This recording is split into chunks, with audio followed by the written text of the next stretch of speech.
I'm sort of paranoid. There's an army of slugs trying to take over the world, and my brother's one of them. I control it. You ever hear this saying that human beings are reluctant to change? I guess they've never met any of my friends before. If you want to save the world, you have to change. When it comes to the Yeerks, all we know is that they're trying to destroy us. Everyone we know and our planet. But we're a threat to them. 5 teenagers. I know my friends and I can save Tom. I'm gonna use Elthango's gift. The power to morph. I realize what's at stake here. It's the total ruin of our planet by the Yeerks. And it's scary. Every time I do something, I get a little stronger and I get smarter. I'm scared too. But fear doesn't stop me. Because I'm more afraid of what will happen if I don't do anything. And when I morphed into the tiger, I wasn't afraid for a second. No Yeerk was gonna stand in my way. Feeling like the tiger has changed me, made me confident and stronger. I'm not as afraid anymore.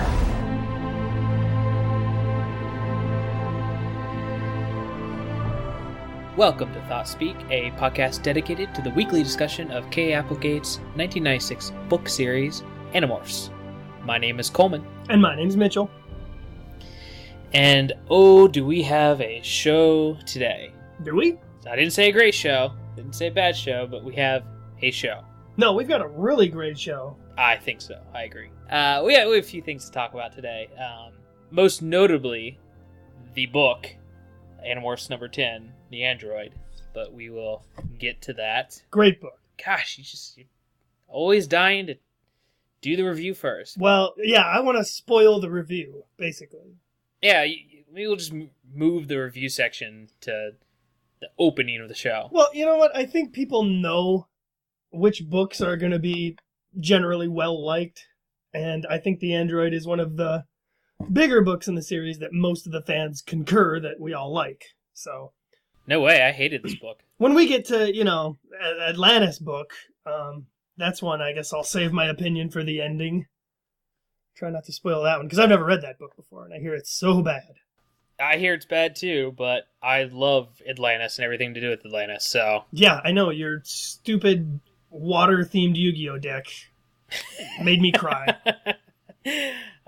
This is what this show really is. It's a slow revelation of how nerdy we are? We're just dropping little hints throughout the rest of the podcast, and leave it up to you listeners to decide if you really like us. But anyway, so you had something you wanted to bring up here at the top of the show. Is this the top of the show? Yeah, this is the top of the show. The beginning is the top, end of it would be the bottom. Yeah, it's the top. So at the top of the show, you wanted to bring something up. Well, not so much wanted to as this is all I could come up with. I mean, it's running out of Animorph-related material here, but in the back of your book, I'm assuming you get the same thing as I do. It's a page that goes along with the rest of the stuff that we find there with the typical mail order of the books. Which, did anybody ever really do that?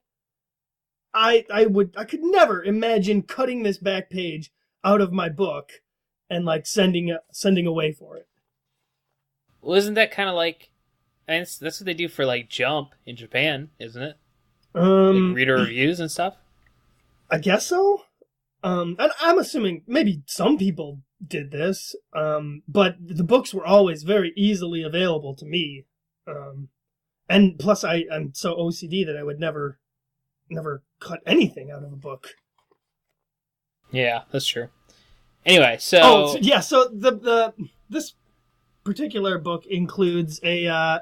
little page that says, you got morphed, and it's You got morphed! You got morphed, fool!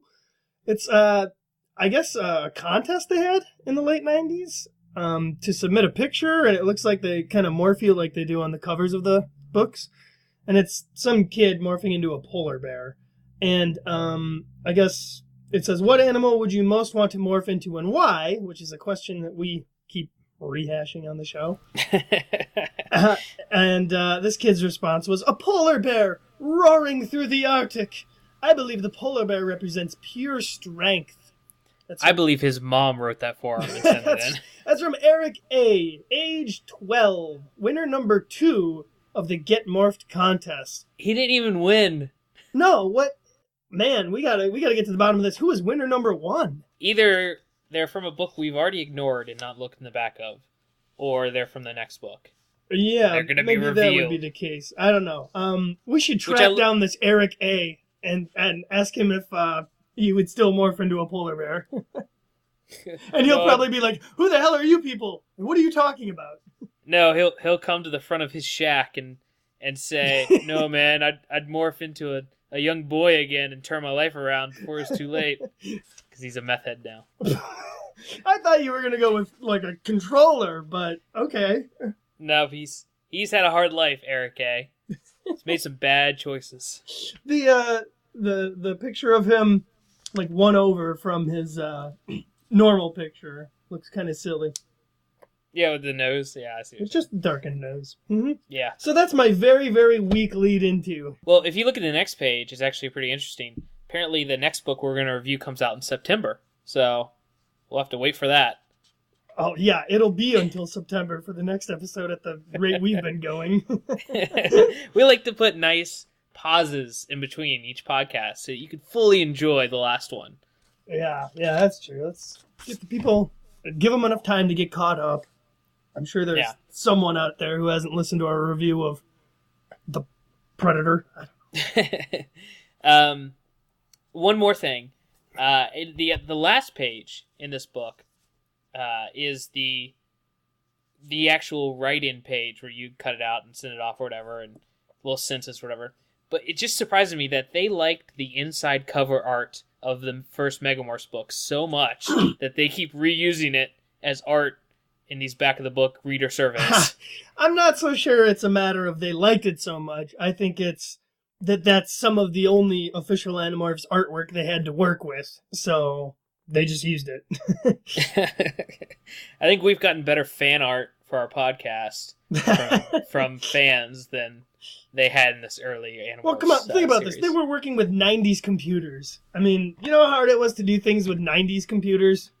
Oh, yeah. They probably made this on DOS Paint or something. They booted up the Acer computer and went to work. Could have been. You wanted to talk about we've got some early reviews of our previous episode. Our controversy surrounding we here at the Thoughtspeak World Headquarters cannot get away from controversy, no matter how hard we try. I try to run straight into it. Apparently, according to some objective listeners, quote unquote objective, we were a little harsh on the last book, and specifically Cassie and her involvement in the last book, and just the last book in general. Yeah. We disagree.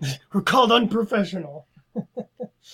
I know most podcasters would fear their listeners and their audience, and turn tail and go change their reviews real quick before don't too try many to make people this listen into to like a power struggle, like we're fighting a man or something. I'm turning this into like a noble deed. We stand our ground in the face of our audience. No, what happened is actually just at the time we're recording this episode, we've had our previous episode posted for about a day and a half, 2 days now, and just a couple of early commenters have pointed out that we are particularly a little bit more harsh about that book than some of the others that we've read so far. And I don't think it's a big deal, but... Well, here's where we're coming from. Just so you know where we stand. We are being particularly hard on Cassie because we find it hilarious. And she's making some really dumb decisions and stuff.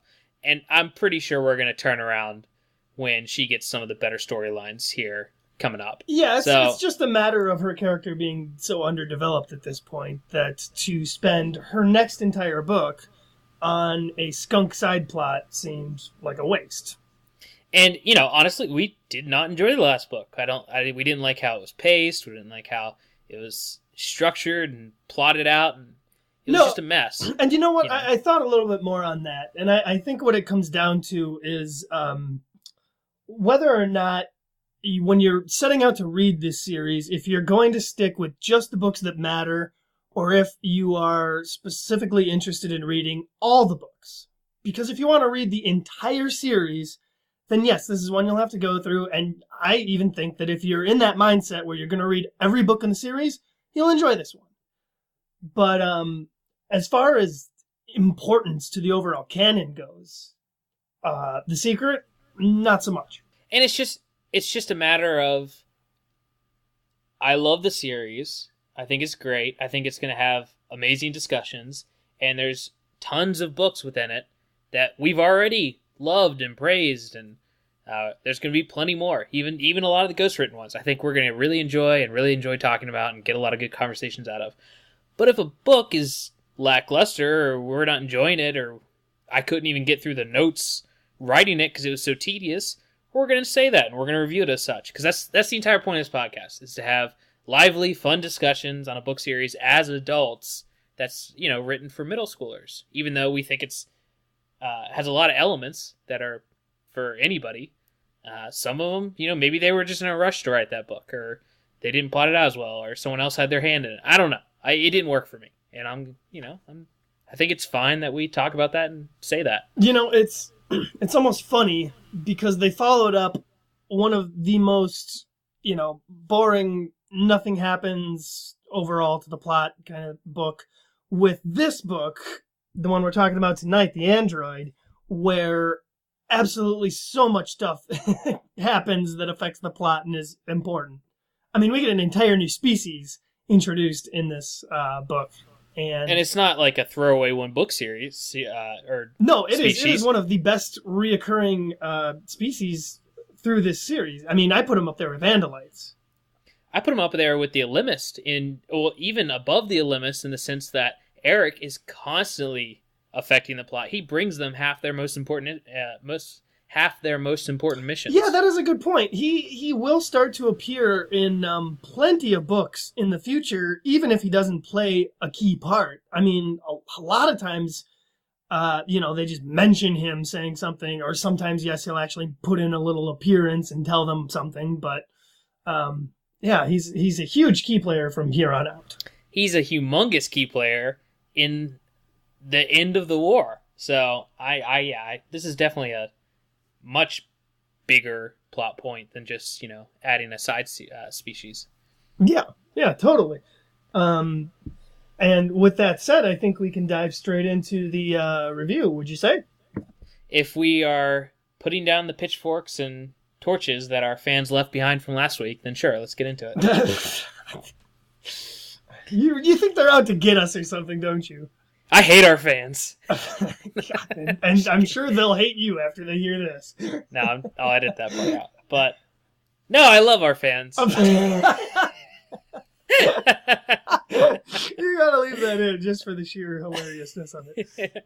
Okay, well, now I think we can get into our discussion of Book 10. Oh, now, because you say it. When I say it, we can't get into it. When I say it, you gotta add more and more. And now we'll get into our discussion of...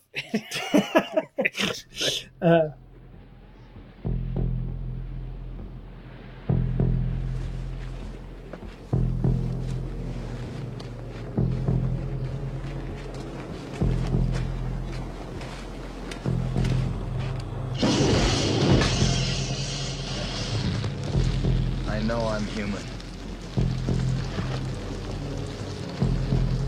If you were all these things, then you'd just attack me right now. So some of you are still human. This thing doesn't want to show itself. It wants to hide inside an imitation.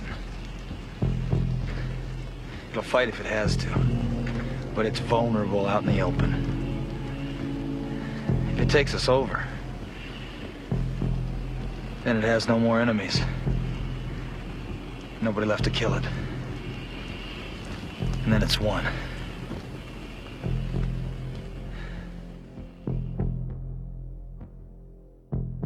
So, like I mentioned before, tonight we are talking about Animorphs book number 10, The Android. This is a Marco book. As such, he graces the cover, transforming into a lovely wolf spider. I'm sorry, I was just looking at the cover of the book. It totally looks like Marco's just about to take a dump in the clouds. I realized that myself. And this is one of the more creepy covers that I don't really like staring a whole lot at. It's weird. Yeah, he's wearing his weird sweatpants. You know what I realized as I was staring at all the covers the other day? All of the clothing, or at least most of the clothing that these kids are wearing on these covers, are all very, very generic, one-color t-shirts. And actually, it kind of looks like, if you look at Marco, if you look at his neckline here, this is going to sound really stupid, but I was doing some modeling for a catalog for my college once. I didn't know that about There's you. no way you can segue into that. True story. Doing some modeling for my college catalog, and the wardrobe people come in because they need to hide what you're actually wearing. They can't let you show your brands or whatever. So they give you very generic one-color shirts or sweaters, and sometimes they'll even make you turn them around to the backside so that, I guess, nothing shows through or something. I don't know. I don't know what the purpose is, but it looks like Marco is wearing one of these shirts that they made the model turn around. And now you know stuff that you didn't really need to know. I know fashion industry inside knowledge now. Yeah. By the way, did you hear Fear has a new name? It's Yerk. It's almost as if you read that right off the front. Go ahead and read the back for us, would you? When Marco runs into his old friend Eric, he doesn't think too much of it. He's got a couple of more important things to do, like helping to save the world. But then Marco finds out Eric's been hanging with the kids at the sharing, and he starts to think that something just a little weird is going on. So Marco, Jake, and Axe decide to morph and check old Eric out, just to see if he's been infested with a Yerk. The good news is that Eric's not a human controller. The bad news is that Eric's not even human. Spooky. 2 things about that. The entire first paragraph happens in about a minute's time in the book. Right, yeah, that is literally like chapter 1. No, I mean it happens. He's got a couple more important things to do, like helping. Okay, A, it's just completely incorrect what actually happens, and B, he doesn't run into him. He's a dog, and he sees him. Right. Well, they paraphrase and they summarize. It's just weird, and I'm sick of them using 4 ellipses after. They're trying to be mysterious on the back of these books. You only use 3. You don't use 4. Do they do that every time? Every single time. They use you know 4. what's funny? They did it in between Fear has a new name, ... Yerk. Yeah. What's going on? It's like they have it's not only their own font, they have their own universe of English grammatical rules. And what's the deal with those clouds? What's the deal with ellipses? Anyway, So that's the back of the book. That is the back of the book. Should we open the book? Incorrect and worthless. No, we're not going to open the book. We wrote down notes. We don't have to read it. No, you have to open the book, Coleman, because right underneath the front cover is a scene straight out of the book that is illustrated here, and it's pretty awesome. Oh, yeah. Well, I disagree with their choice of how Eric's android body looks. It's not how it's described, but sure. Oh, yeah. I guess that's a good point. Yeah, but you gotta remember the people designing these covers never read the books. You know what, though? I disagree with not only that artwork, and I don't mean to spit in the face of the many talented people out there on the internet, but I have yet to see a Chi representation in fan art that is even close to what's described. Really? Wow. The gauntlet has been thrown down. People basically just draw a robot dog, and they're like, look, it's Chi. Yeah, as an artist, I could see how that would pass. But apparently nothing's up to Coleman's snuff. Nope. I mean, it talks about their ivory coating mixed in with their jet black metal, and, where's that? Where's that, fan artist? I don't know. I haven't, I guess, scoured the internet looking for Chi fan art, so I can't really make a comment as to the quality of fan art out there.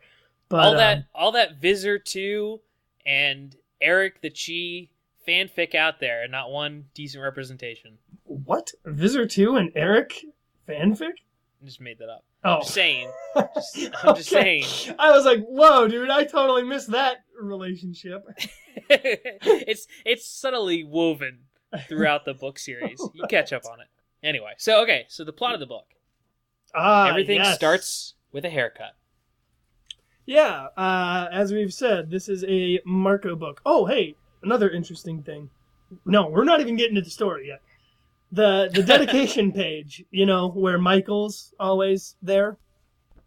Yeah. On this one, we've got for Eric King and all the fans. I saw that. What do you think that means?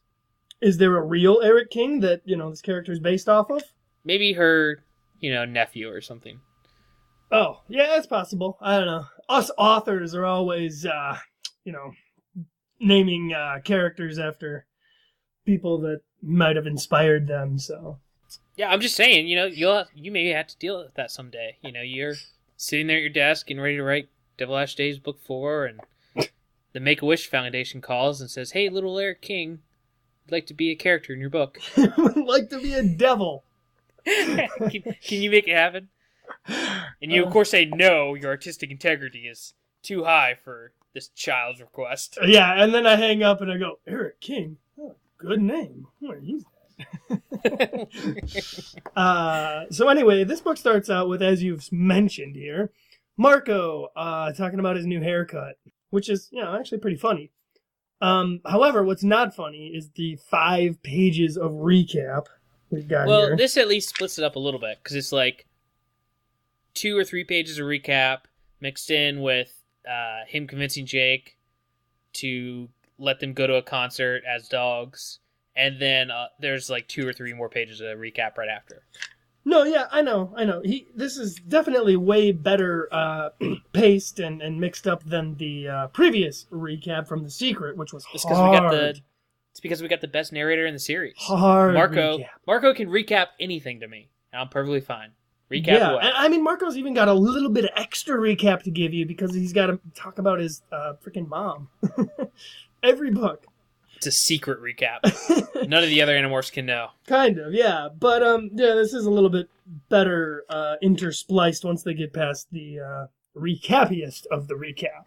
That is a little weird that Marco is writing about his mom, who he won't tell the other Animorphs about, but he's telling us as perfect strangers reading his diary. Well, what can I say? Me and Marco, we tight. Yeah. So, Marco gets a haircut. We do some recapping. As I said, Marco wants to go to a concert. He convinces Jake. Oh, not just any concert, my friend. This is Offspring. This is 9 Inch Nails and Alanis Morissette. There's a bunch of other bands, too, he said. But Offspring, yeah, is the main one. Yes. And you know what's funny? They don't actually, at least in my copy, they don't use Alanis Morissette's last name. They only call her Alanis. Maybe she was going through a phase where she didn't go by both names. It is possible, but I don't know why they put, the other 2 band titles in there. But Alanis Morissette, they didn't want to use her full name. I think this is when Alanis or it could have just been Marco, talking like a kid and being super informal. No, I think it's Alanis Morissette at the top of her game, and you don't even need to say anything else. It's Alanis. We know who you're talking about. That is kind of true. I don't know many Alanises. We're talking about God here. All I know is Alanis Lannister. That was Alanis Morissette, right? Who played God in Dogma? Yes. Yeah, that's what I thought. Yeah, that's her.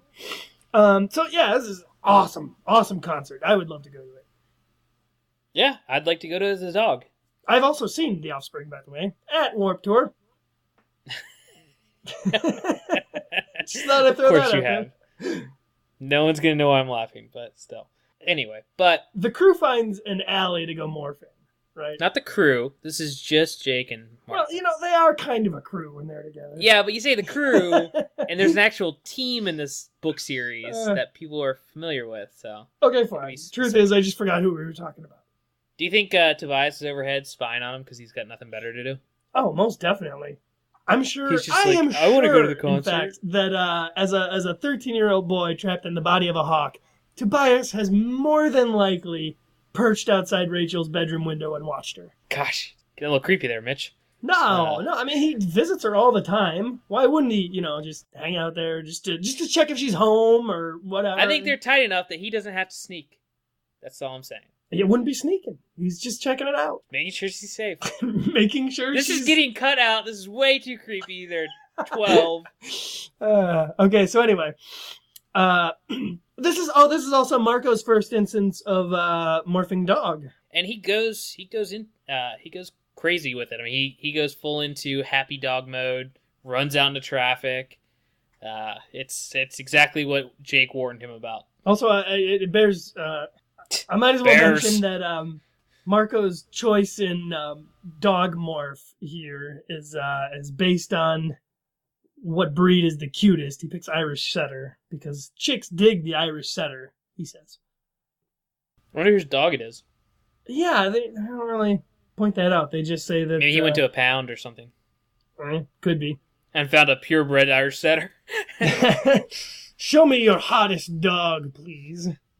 I wish to acquire something the ladies would really go for. Actually, that'd be a perfectly normal conversation for buying a dog. Anyway, so they get to the concert, and not very long into going to the crowd and heading towards the stage as the band is warming up. Not Offspring, but it is the Offspring. The Offspring starts out, but they're there and they're hanging out, and the Offspring starts playing, and that is when they notice or I shouldn't say they. Marco notices a familiar face in the crowd. Well, he notices the sharing flyers on the ground. Yeah. And that leads him to Eric King, someone from Marco's morbid past, passing out flyers for the sharing, which that's always sad because we know anyone who's going to be promoting the sharing is probably in deep with the Yerks and such. So Marco's immediately... it's the Chapman type characters. Yeah. So Marco's a little downtrodden by that, as much as you can be while a dog. But the weirdest thing that happens is when he gets a little closer and, sees his old buddy Eric, he doesn't smell him. There's nothing to smell. Yeah. 0 scent. and it's kind of even funny to us readers who know already that Eric is a she. Of course, he's coming to pet the dogs, the random dogs that he sees. And when Marco realizes he doesn't have a scent, he kind of backs away from him. And then we cut to, of course, the number one meeting destination for the Animorphs. Cassie's barn. Alleyway? Random forest? It's not a random forest. It's the same gargantuan forest all around them. They have random warp points set up in this forest so they can just cut to each place quickly. Random lake / abandoned shack / mall? If they turn this franchise into a proper video game, like, one of those sandbox exploration games, like 90% of the map would just be forest. Oh my gosh, a sandbox Animorphs game would be... You wouldn't even have to make any more video games after that. Just keep updating that one. Oh, dude, what if it was like, Red Dead Redemption? That'd be so awesome. Except, you'd be morphing animals. You would be a horse instead of jumping onto a horse. Yes, exactly. And then you could run through all the forest. Honestly, I would geek out. You'd find Cassie's barn on the map and fly there, and oh look, that's where she changes the bandages on raccoons. That would be awesome. Get on it, Namco Bandai. Namco Bandai. I don't know. This is a random video game company, but I was going to say something else real quick too. Oh gosh, what was it? I don't know, sir. Does it have to do with Cassie's barn?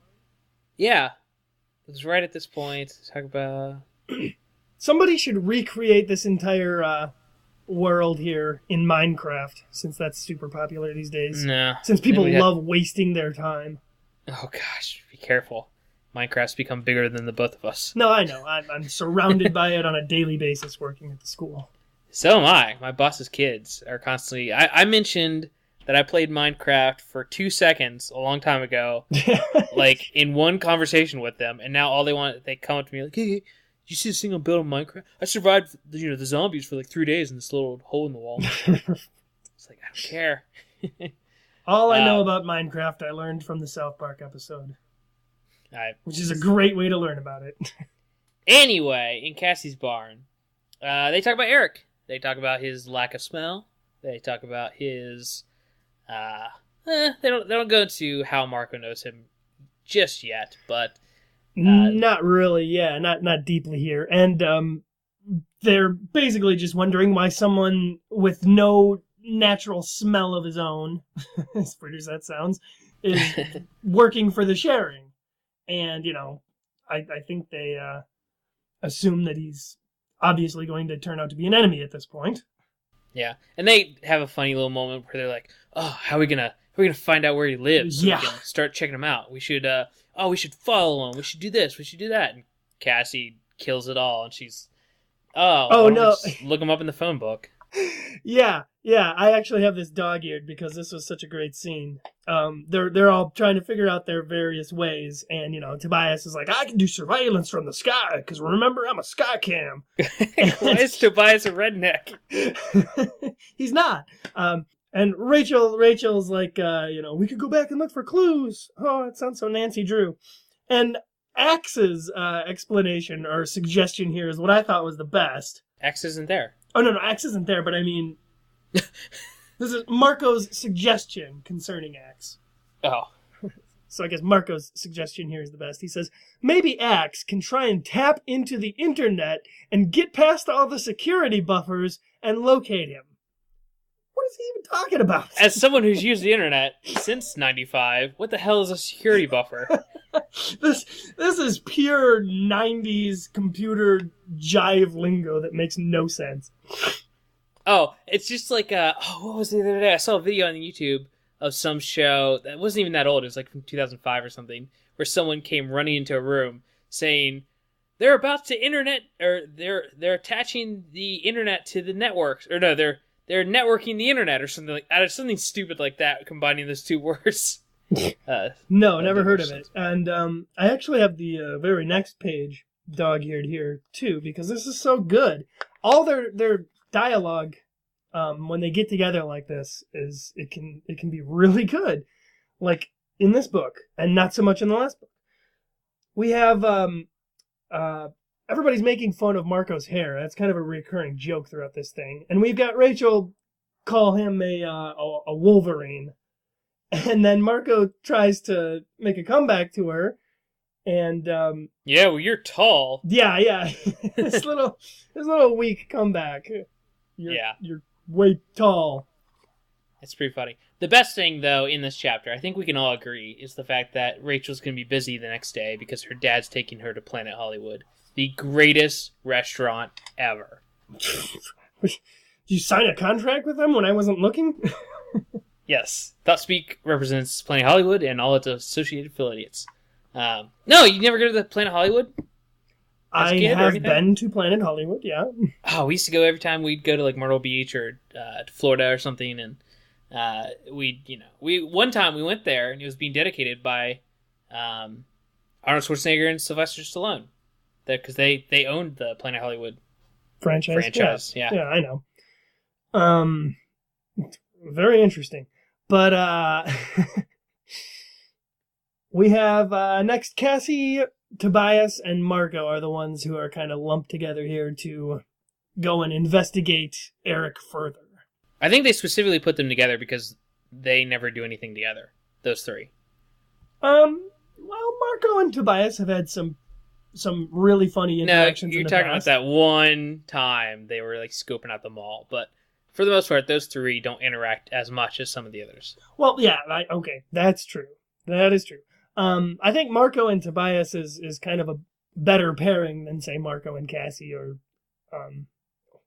Tobias and Cassie, which was kind of weird in the last book. Or Rachel and Cassie, or Jake and Cassie. No. Rachel and Cassie and Jake and Cassie are good pairings. I like those pairings. Stop shipping over here. It's not shipping. It's just deciding who you like to read about or who has the best interaction. I like to read about them too, Mitch. It's okay. Cassie and Tobias. For life. Cassie, Rachel, and Jake. The scene cuts to Marco in school trying to write his English paper. And even this is a really funny scene. It just seems like Marco, they give him so much more fleshing out and more attention to his little individual scenes here. Wouldn't you say? Yeah, I would 100% agree. This him and Jake here joke a little bit about his topic for his English paper. Yeah, this is the next day at school, by the way. Yeah, I said that. I said it cuts to Marco at school. He's working on his English paper. And, Jake swings by, obviously, to make small chat and to also try to figure out what they're doing with Eric still. A lot of discussions about Eric here that are not repeating themselves, but it's just constantly, what are we going to do about Eric? How are we going to find Eric? How are we going to do this? Who is Eric? What is Eric? What's Eric doing? Does Eric like me? You think you want to go to the movies with me? And this is, by the way, the point where Marco mentions he's not telling anyone this. He's kind of writing it. He's telling us that he barely knew Eric. He said he used to say hi to him in the hallways or something in school. But one thing that always stuck with him was the fact that Eric came to his mother's funeral and looked particularly troubled, and that just kind of always stuck. He said he looked kind of Marco. Angry, like he was shaking his head. Yeah. He definitely had some bad vibes coming from him. Yeah. So, after that discussion, we cut to not everyone flying, but Marco is flying back to his house. Actually, what happens here is Marco goes up to the roof of the school after turning in his report, by the way, which I think he says he gets a B on. Good for you, Marco. He goes to the roof and morphs Osprey. Yeah, he takes off and he makes some joke about how kids wish they could do this, fly away from school. And he meets up with Tobias, and is somebody else there? No, this is just him and Tobias at this point because he's going to take over for Tobias, who's been watching Eric all day. And so he's heading towards that neighborhood, and they're flying over top, and they see Eric running from a bunch of bullies. Oh, wait a minute. You skipped over one thing that I wanted to point out, is that almost immediately when Marco gets up into the air and finds Tobias instantly warns him, like, look out! Because a peregrine falcon, like Jake's morph, comes swooping at him and almost kills him, which is just a lovely reminder about how hard Tobias's life is. In my headcanon, this was Jake. It was Jake coming to get him. No, it's a good scene too, because Marco's talking about how awesome it is to fly and how great of a time he's having and how much they enjoy when they can morph birds and fly, and then he's almost immediately attacked and would have definitely died had Tobias not warned him. Yeah, that or it would have been a repeat of Rachel's little amnesia incident. So now they're flying overhead. Yes, now Eric's neighborhood, being bullied or whatever he's doing. Yeah, Eric's running from the bullies, and as he's running and they're conveniently watching, he trips into a bus, gets hit by a bus, trips into traffic and slams into the side, and for just a moment, his normal body disappears, for lack of a better way of saying that, and they notice this robotic, crazy, shell of a body underneath what they determine to be some sort of hologram. Yeah, it flickers, and there's a robot of some sort under there, or something metal. A metal dog man. Robot? Tin Man. So that obviously wigs them out, and they confirm with each other that they're not crazy, and they both saw it. And mostly they confirm that it's not human. Yeah, definitely not. Considering the human part disappeared. I think that's not something I can do. Totally. And then we've got Marco going home to, immediately call Jake to kind of report what he's seen here, because some messed up stuff. And we get a lovely little scene of course, since he's calling Jake's house, he gets Tom answering the phone. And Tom immediately kind of makes small chat with Marco and tries to recruit him, as he always does, to the sharing. But this time is a little bit different. This time he specifically mentions that Marco should bring his dad to the meetings. Yeah, and I really like the scene that follows with Jake finally getting on the phone and Marco just flipping out on him. Oh yeah, yeah. As soon as Tom does hand the phone off to Jake, Marco's like, "What is wrong with you? I want to kill him." No, yeah, it's great. He flips out on him, and Jake immediately, from living in that environment, I'm sure he's on point with how he talks on the phone. And yeah, he's adding in the and yes, to kind of fool everybody listening until Marco can cool off.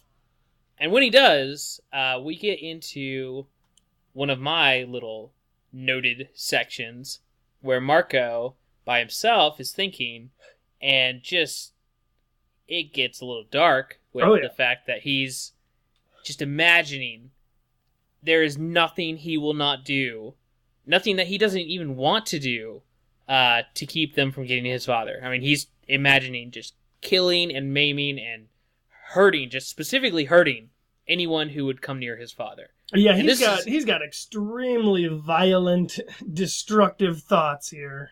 And what makes it poignant is it's not just rage. I mean, it talks specifically about rage, but it's not just anger, because while he's thinking these things, he's talking about how he knows what path this leads down, why you shouldn't think of things like this, why you shouldn't stew in them, and all these things. At the same time, he coldly just goes back to what he would do to them. And it's the first real glimpse at Marco's role in this war. I mean, the cold, calculating guy who will do anything to save what little family he has left. Yeah, he's tenacious. I'll give him that. Tenacious. Yeah, that's a good word for it.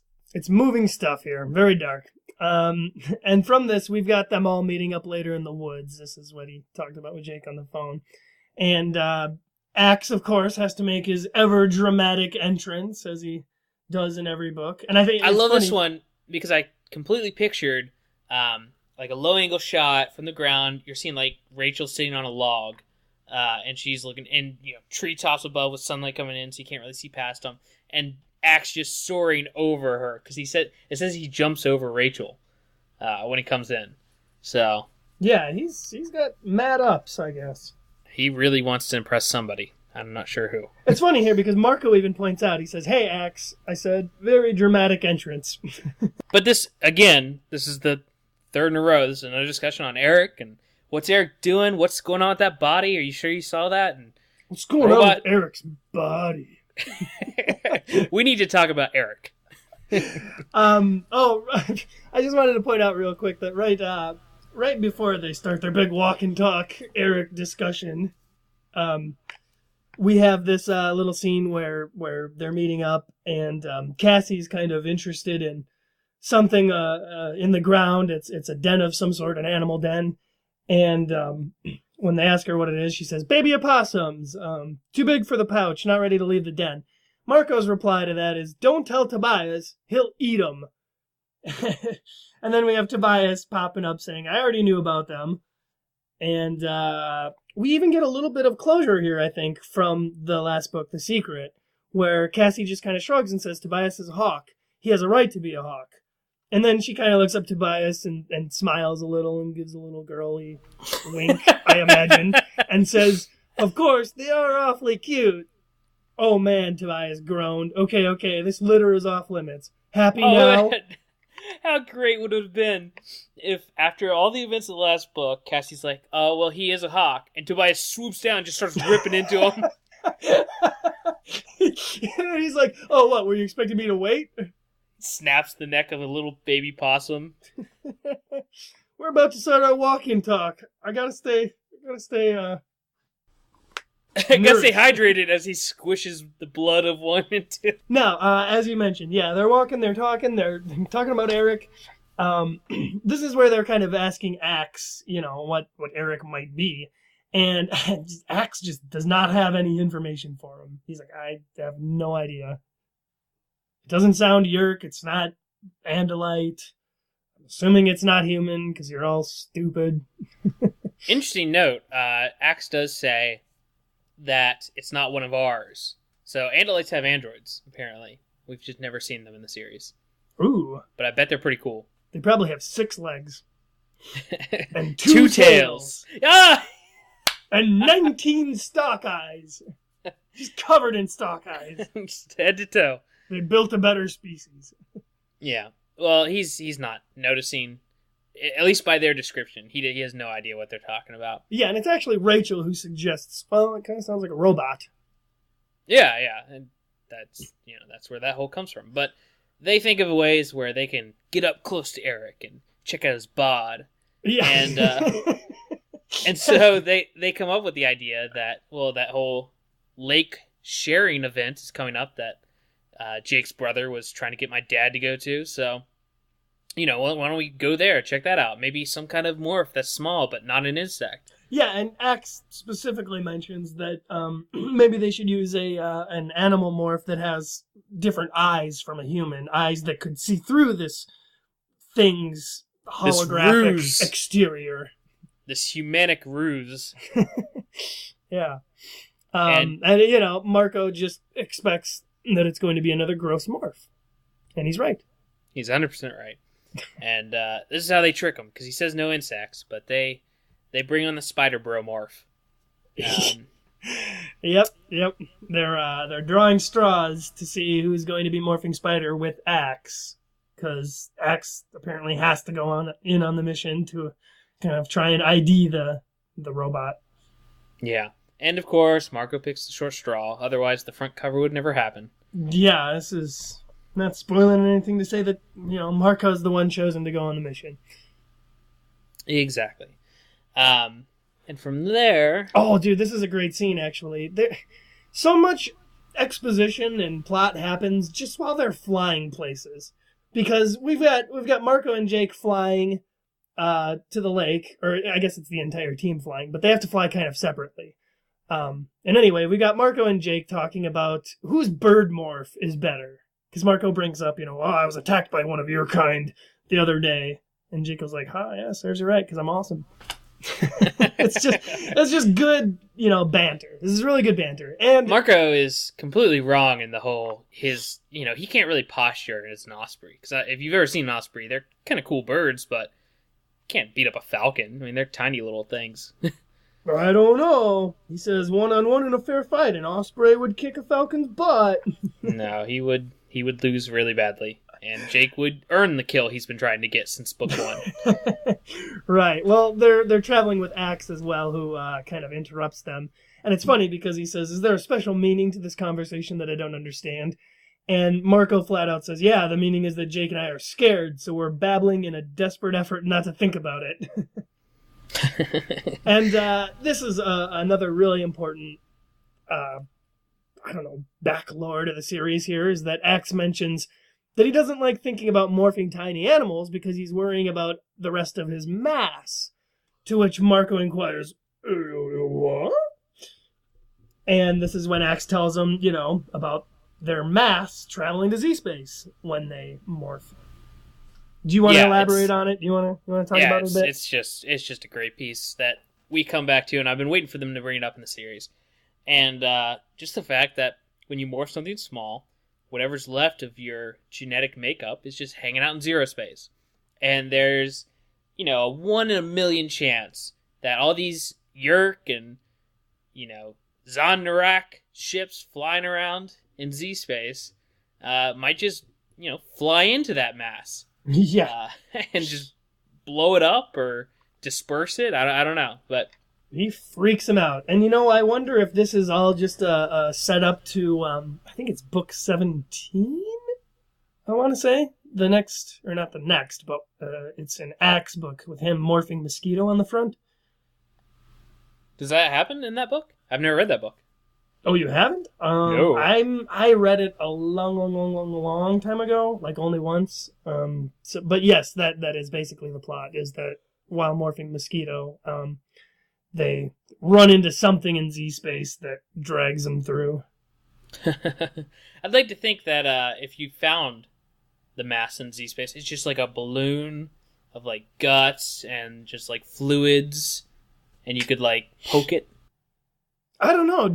Or do you think it would be just kind of briefly? Do you think it would be kind of broadly human-shaped? Or I guess in Axe's case, Andalite-shaped? Because that's all your extra mass. Why wouldn't it reform into the shape of a human in Z-space? Well, I think it would have to take some weird shape, or just a a cube of energy or something. Whatever you're doing to recall this mass. I mean, it could just be a bunch of molecules as a brown blob, because your genetic makeup and what forms you and your DNA, it didn't seem like that would reform into anything when it's being put in this placeholder status in zero space. Right. Well, I don't know. Clearly, we don't have enough information about it at this point, but... Call up Neil deGrasse Tyson. Have him explain this to us. NDT! What do we do? He'd be like, what the fuck is zero space? That would be awesome. Yeah, so after freaking out, Jake and Marco, they all manage to land. Jake kind of peels off and leaves Axe and Marco, who are going on the mission, sitting in a bush. They're two birds sitting in a bush, waiting for Tobias to give them the all clear for them to be able to demorph and then remorph into Spider. Yeah, and when they do, we get the usual really, really well done scene of feeling out the new morph's instincts and what it's doing. And Marco actually goes through a very similar morph instinct phase that Jake did when he morphed Lizard, minus all the fear and everything. But he runs after... Yeah, it's with confidence. yeah, with the predator's mind. He goes after a beetle and nearly takes it out.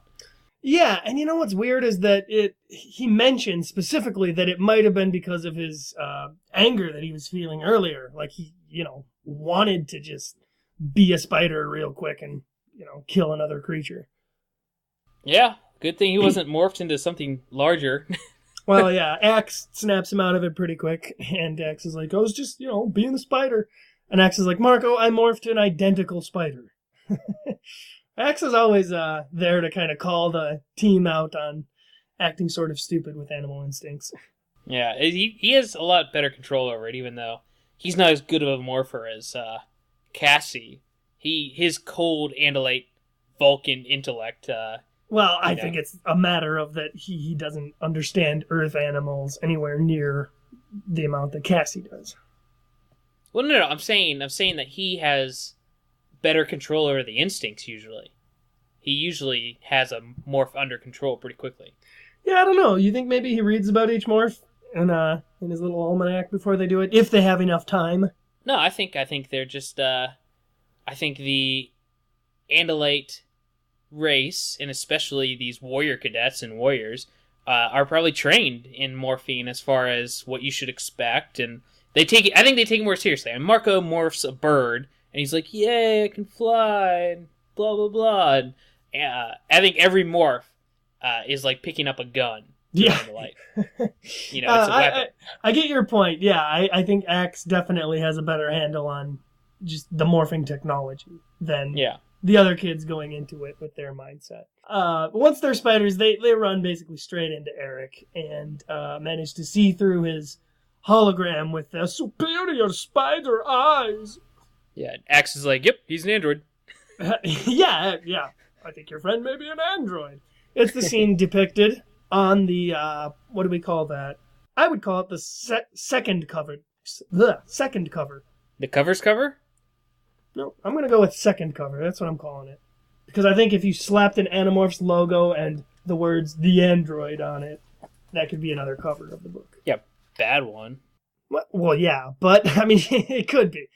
And then, we've got Jake who's hovering around in Flymorph. I don't know where the rest of the team is at this point. I think they're also running surveillance or something. No, they're all flies. They're all flies? Well, they're talking more to Jake. And he mentions that, Eric looks weird for the fly's eyes, too. And there's even another one of them down there. And just very suddenly, Marco is snatched and eaten by something. He doesn't know what right away. Yeah, Marco's getting a lot of lessons of nature in this book. Oh, dude, Marco almost dies 3 times in this book alone. It's not a good book unless, Marco's about to die. And he gets snatched up by this bird, and he's terrified. He's calling to his friends, and just no one can save him. Like, nobody can do anything. So he's like, screw it, I'm out of here. I need to demorph. It's just demorphing in the neck of this bird. Yeah, oh yeah. See, he's about to die. He doesn't even manage to demorph, like, right away. Like, he is dying. And, he just has all these memories come flooding through him, and what really manages to snap him out of it and demorph is he sees his mom. He thinks about his mom. Which is what gets him through everything in these books. Basically. But it's just, they're trying to build more suspense and more tension here instead of just... Because, I mean, how many times realistically are they going to almost die and then just barely manage to morph out and die? They gotta keep making it interesting, and I think they succeed here. It is a dangerous game, this Animorphs. Pretty much. So he falls to the ground, and this goes into a scene that I really like, where he fully demorphs into Marco, and looks up, and, hey, Eric, what's going on? Yeah, he's immediately found by Eric, and, right away he's like, oh, man, I'm screwed. Yeah, no, it's great. It has a whole little paragraph of him being like, the Animorphs are done. Can I get a warning now? Is there anything I can do? Like, it's all ruined because of me. We're all going to die. Yeah. Yeah, and then some other android girl shows up. Right, yeah, and asks about, like, who's this kid? And Eric reveals that he knows absolutely everything about the Animorphs.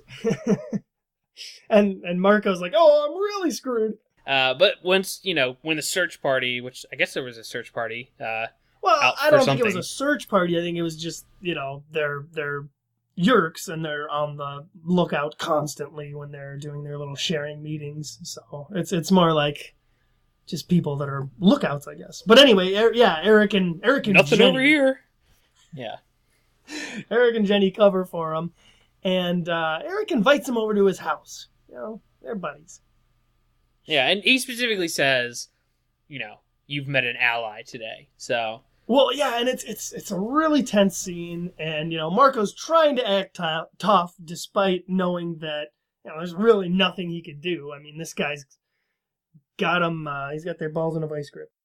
In fact, I want to say that Marco himself says, I guess we don't have a choice. You have us by the... ...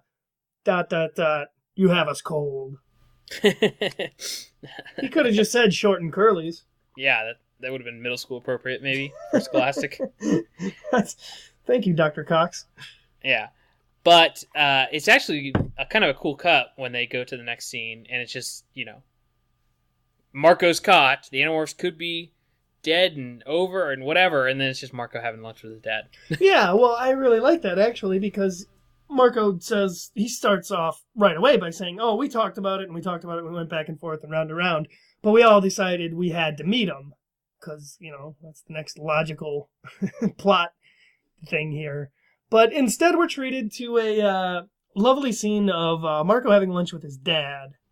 And they wrap up the plot from the alien with the software. Yeah, they did. They finally gave us closure for the alien. And has Marco's dad mentioned that the software that his good buddy No created, that's Axe, has been mysteriously wiped from their systems. So yeah, it's the closure I needed. I'm changing my review of the alien.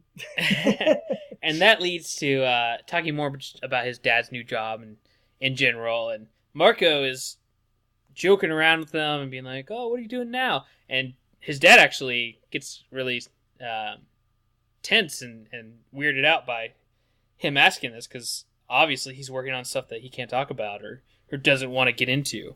Yeah, we get more backstory on Marco's dad and his mom and just everything that happened between them that was really good stuff.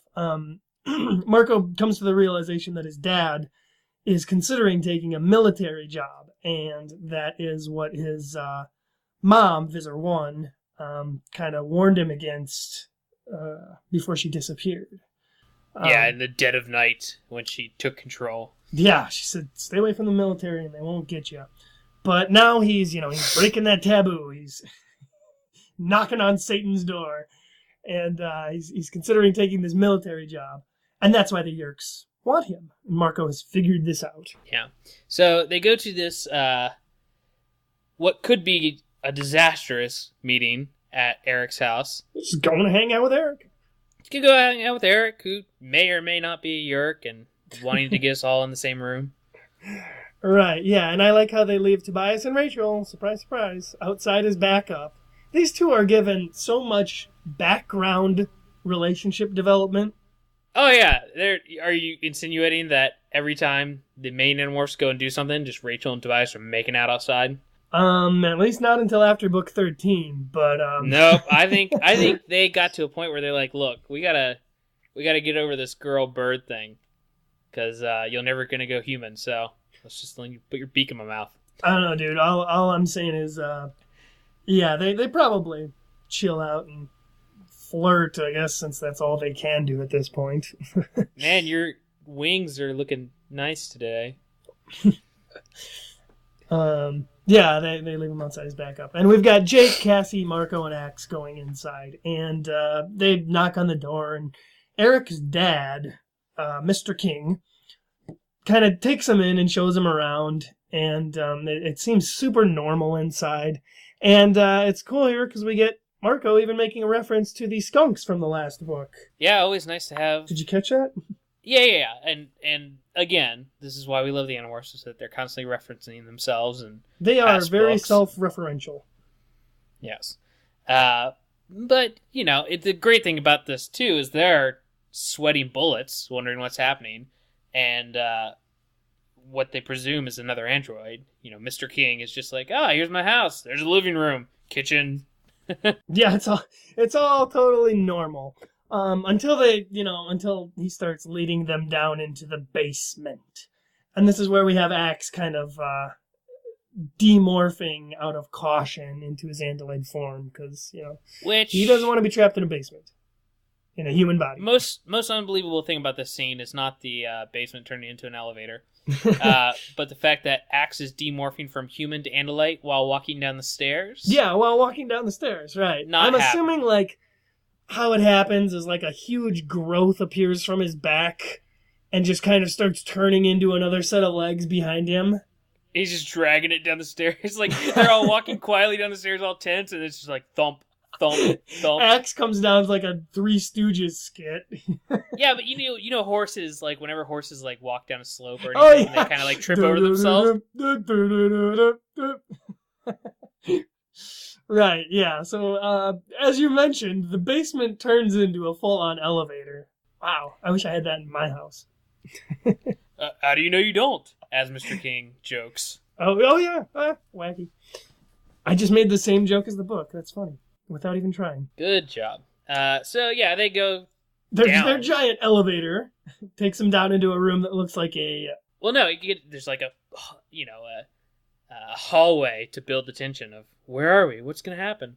Right. They walk down this long hallway or whatever, and they go into... Now, there's a few different ways you could imagine this. On my reread, I imagined it differently than I've always remembered it. I don't know if that's the case with you. But the way I always remembered it was a, not small, but a reasonably sized, very high ceiling, dome-like room, with one huge tree in the middle, and then tons of dogs and androids running around. But on this reread, I noticed it's more like a, valley or park. Yeah, well, first of all, it's huge. He says it's the size of a football field. Yeah. How many underground gigantic structures do they have under this town, under this city? They've got the Yeerk pool, they've got the Chi hangout. Yeah. The Chi zone? What do we call it? Do you think there was a moment where the Chi were digging that out and they accidentally broke into the Yeerk pool and attacked Saul and they had to kill it real quick and then, cement over that wall? Oh, I don't know. Maybe. That'd be awesome. I want that book. No. But I don't know why I imagined that when I was younger, but I imagined it as the single huge tree and it's, maybe the size of half a football field. But this is more there's trees and there's a river. And yeah, it's basically just a giant underground park that's full of these androids and just normal Earth dogs hanging out, living in harmony. It's a nice place. Yep. And he takes them a little further, and an android comes over to him and puts on his Eric skin to reveal himself as Eric. And they get into this nice scene where we get a Man of Steel-esque he puts show. on a holographic light show for everybody, kind of describing the entire history of the Chi and the Pemalites. These are the two new species to add. I imagine in the future they ask Eric to come over whenever they want to watch a movie. He projects it around them. Eric, project Transformers 2. No, abort.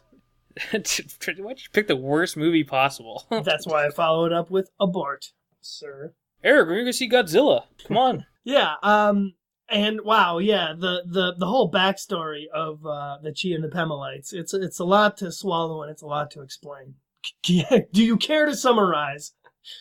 Yeah, it's basically the Pemalites, which is this incredibly peaceful, incredibly old race. Oh yeah, they're ancient. Dog people. I mean, they're people who are canine based. That's how they're described. And it says they've been around so long that they've just forgotten the ways of war. They've evolved past it. So it's this perfect, Star Trek utopia, except with dog people. And one day, this other alien race came, descended on the planet. You skipped over something. They also created. Yeah, they built the. Yeah. They also created their android toys called the Chi, which is their word for friend. So they're their super advanced Tamagotchis. Or I guess we already have robot animals, but they're nowhere near as advanced as them. Yeah.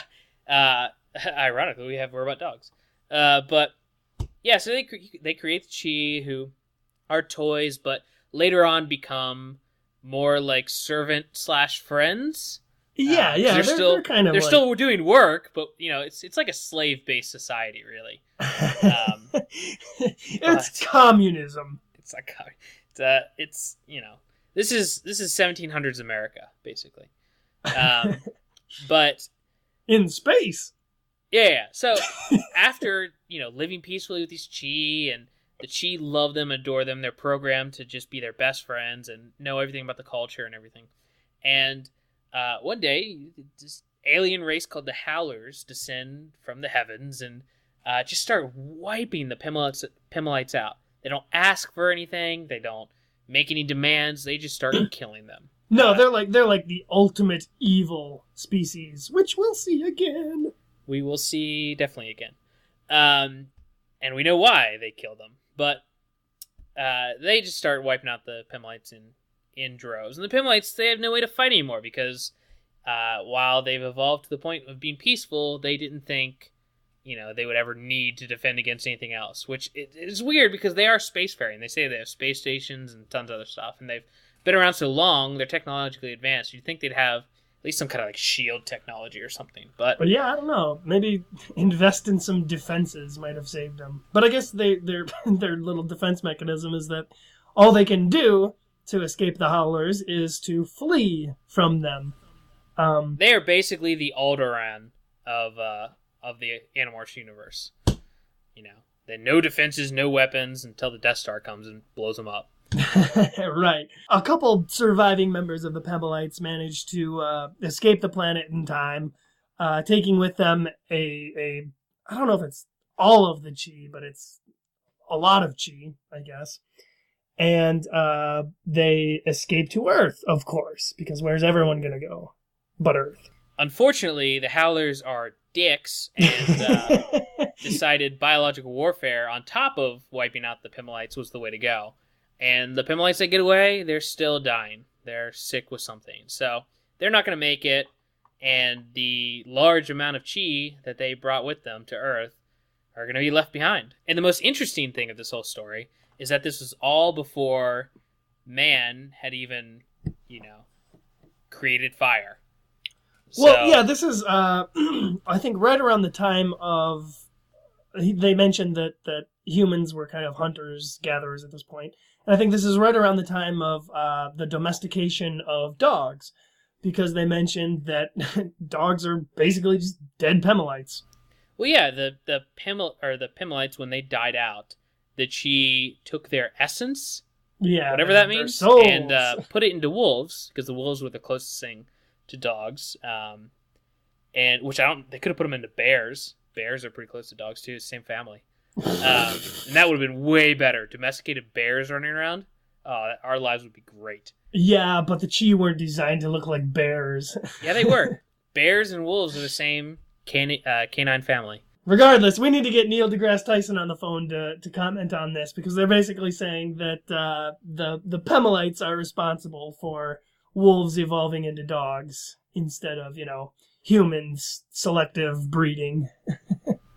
Yeah, well, human selective breeding gave us messed up breeds like the bulldog and stuff, but the Pemalites, it even makes a point of saying, like, only some of them were infused with the Pemalites or whatever. But well, I think that was because there was only 6 remaining Pemalites to pass on their essence or whatever. I mean, that's cheating too. If you're gonna do selective breeding, you can't use souls. It's not fair. That's against the Humane Society's regulations.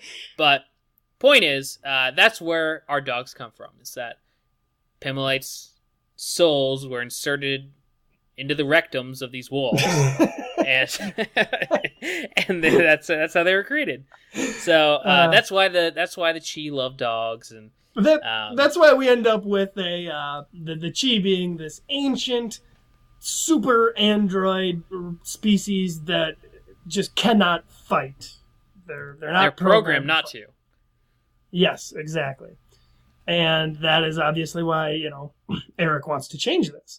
And in fact, there's even a faction of the Chi that, want to help the Animorphs fight the Yeerks to save humans, basically to save dogs, is what they really care about. Oh yeah, no, that was the best part. They really could care less about saving humans, but because we formed such a bond with dogs, and dogs don't do well in the wild anymore, especially really purebred dogs.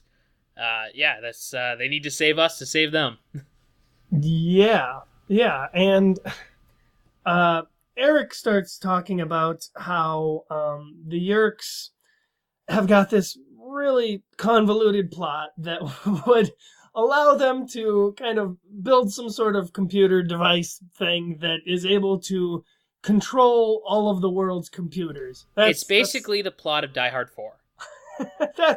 Wow, that's a good way of looking at it. Yeah, that's what I would like to think that Die Hard 4 right stole the plot from this book. And he mentions that they're doing this by using this thing called the Pemalite crystal, which is both a crystal and a computer. Not that crazy in this universe. No, seriously, that's brought up. There's a couple other instances of that in this book series. Yeah, it doesn't make a whole lot of sense. It's hard sci-fi, but it works. And this turns into a whole Final Fantasy side quest here when Eric asks them to retrieve the Pemalite crystal so that I can rewrite the computer programming, and then join your RPG group. Bring me 3 Pemalite crystals and 2 Phoenix Downs. I will give you 100 gil. So yeah, if they can, it's really weird how long this book actually takes to get to the main plot, but this is it. Get us this crystal, and we can become the strongest allies you could ever hope for. Yeah, everyone, well, not quite everyone, but Marco at least is super jazzed to have this powerful new ally that he thinks is really gonna turn the fight around for them. And Eric even shows them that he has fooled the Yeerks with his holograms, and he's captured one of the Yeerks. He shows them he's got it trapped in his android body. And it's just cool, is what it is. It really is. So Eric goes into, where this crystal is being kept, which is this Matcom building, which Marco recognizes the name from, his dad's little Yeah, he does recognize that. And this thing is like I don't even know how to describe it. It is way overkill for a security system. It's the room from Mission Impossible if there were wires strung all over it too. Yeah, basically. They can't touch the floor, like something like 2 feet away from the wall. And then there's wires running through it, and it's all pitch black. So it is like literally the hardest place you could ever think of to break into. Impossible for a human. If a photon of light gets in that room, the alarm goes off. Yeah. And despite that, you would think that would, deter them, but, Cassie mentions it can be done if we want to. This is actually a really badass Cassie moment where they describe this huge security system, how impossible it is, there's nothing we can do, I don't even know how you guys are going to do this, blah, blah, blah. And the other Animorphs are like, what? I guess, okay, it sounds impossible, but we'll do it. And Cassie's just in the back and like, it can be done. Yeah. It's cool. It's cool I as imagine, hell. I imagine, she's got her arms crossed, her head down. Oh, it can be done. Yeah. Could this be a turn in Cassie's character where she starts giving good ideas and becoming a cool character? We'll find out. It's possible. And then we've got this other Chi character named Maria, who's kind of the voice of opposition for the Chi who, don't want to rewrite their programming and who don't want to resort to violence. They're, I guess what I would call conservative Chi. Right-wing Chi. So she's kind of over there, yelling at everyone, you don't understand, we can't do this. And she even attaches onto Marco and is kind of tries to lay the guilt trip on him, saying, would you end all that peace that we've had? Would you make us killers too? And Marco yes, ma'am. Marco looks her in the face and just boldly says, yes, ma'am, I guess I would. Which is true. They try to manipulate you as a reader into what the answer should be. It's like, oh, well, maybe not, blah, blah, blah. But then Marco's right there as the author to tell you, no, this is a war. In war, these are the decisions you make, and it shouldn't even be a second thought. Right, and we're not really surprised, I guess, since we know the depths of Marco's tenacity so far, and we know that he's going to do whatever it takes, and if it, requires smacking down this woman here, he's going to do it. Look, Maria. All right. So they go back up the giant basement elevator, which I'm sure is super quiet. Just this giant room lifting off the ground. Yeah, I imagine it just kind of makes a light kind of sound. I'm glad you guys have us there to fill in the sound effects for the book. Tingles. And when they get upstairs, of course, Rachel has broken through the front door and is, Oh, in Grizzly Morph. And this is awesome because I imagine Mr. King, who is pinning or just kind of holding Grizzly Rachel here. I imagine it looking similar to Colonel Armstrong from Full Metal Alchemist, Strong arm alchemist. Except he's probably a much smaller man, and he's just, holding her. Right, yeah, but it's a gigantic grizzly bear, and this regular-looking guy just kind of, hey, how's it going? And this is another good point here where Eric explains about how his father was able to subdue her without using violence. And he mentions that their programming is so shitty that if an opponent, were to outpower and attack, they absolutely cannot fight back. They would just let themselves die. Yeah, they have to sacrifice their lives if need be. So I guess it's not all fun and games playing with dogs for the Chi. Yeah, and this is where we get into kind of the culmination of this little plot build-up with Marco talking about how Eric was at his mom's funeral. And it actually leads to Eric, about to reveal to Marco the secret of his mother. And Marco's like, yeah, no, it's already been dealt with. Right, and, yeah. Eric's kind of impressed by that. He's like, oh, you guys know a lot. Yeah, you've come a long way. You've reached level 10.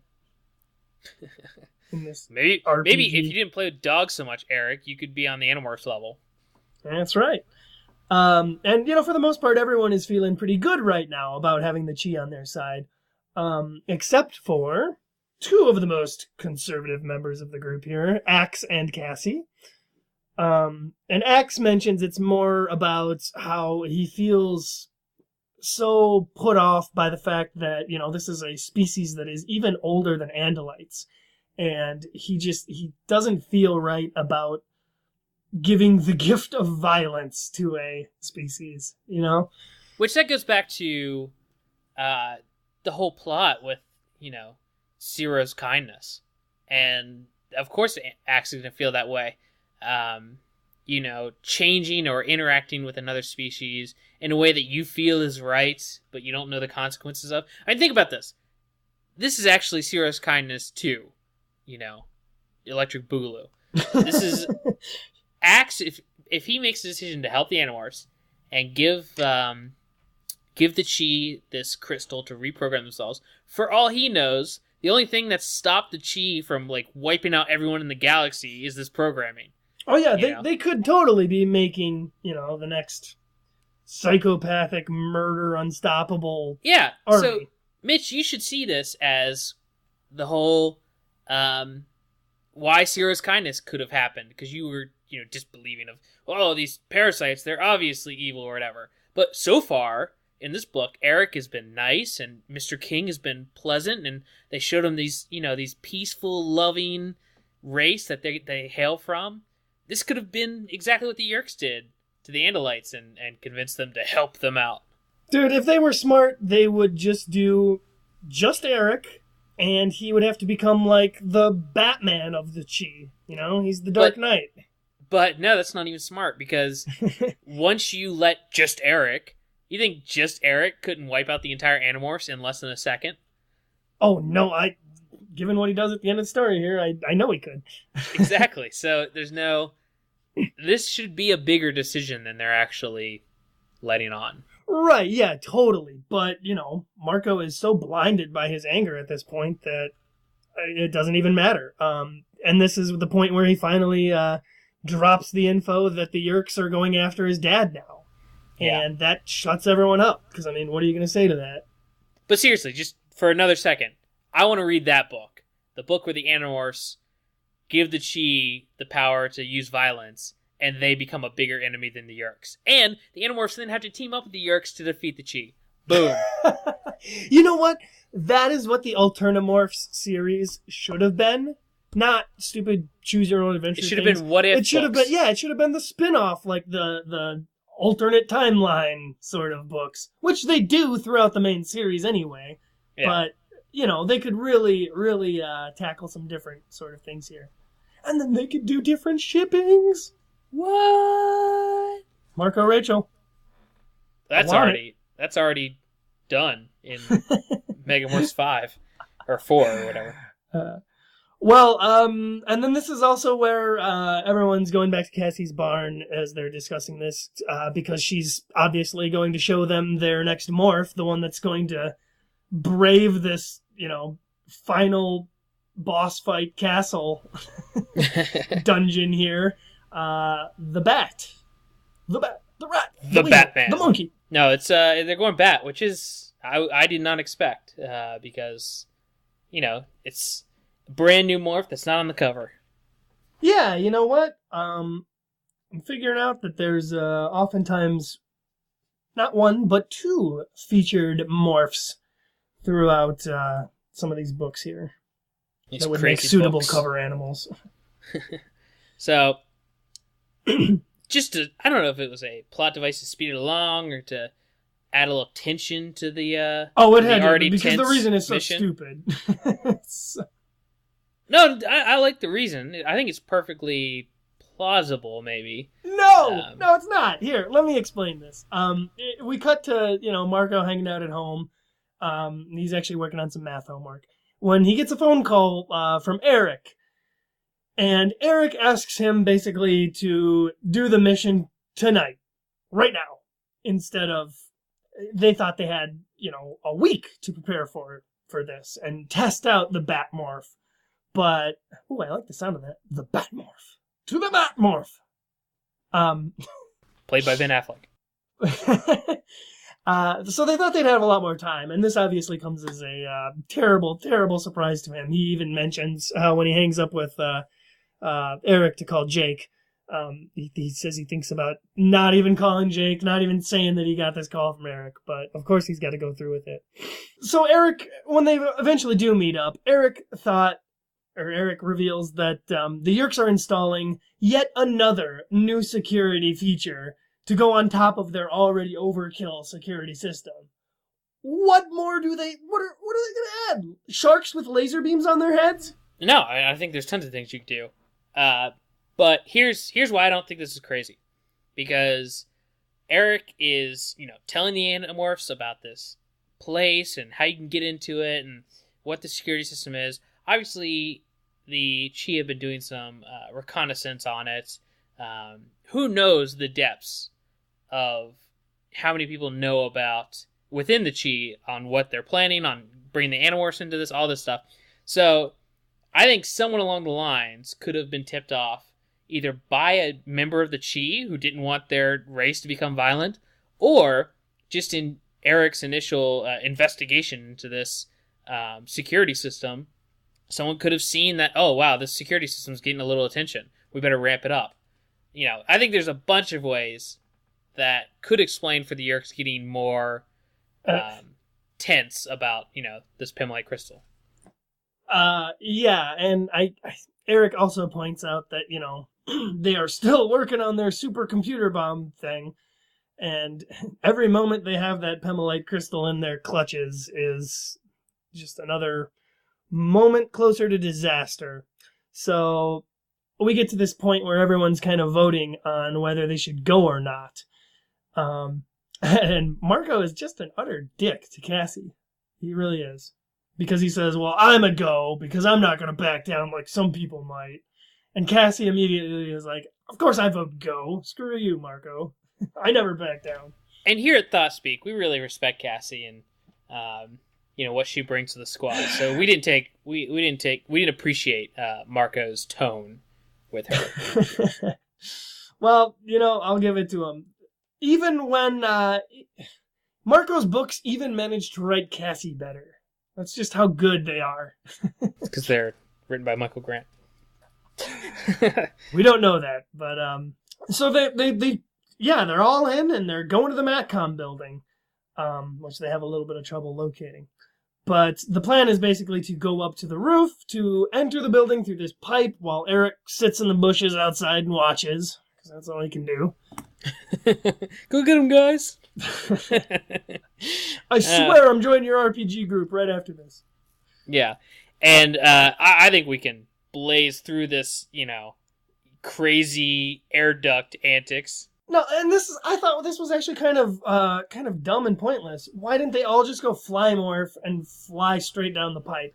Instead, we get this scene where Marco and Axe again have to morph spiders to weave webs of silk down so that everyone else can climb down them and roach morph, and they all end up falling down the stupid pipe anyway. So it was just kind of pointless.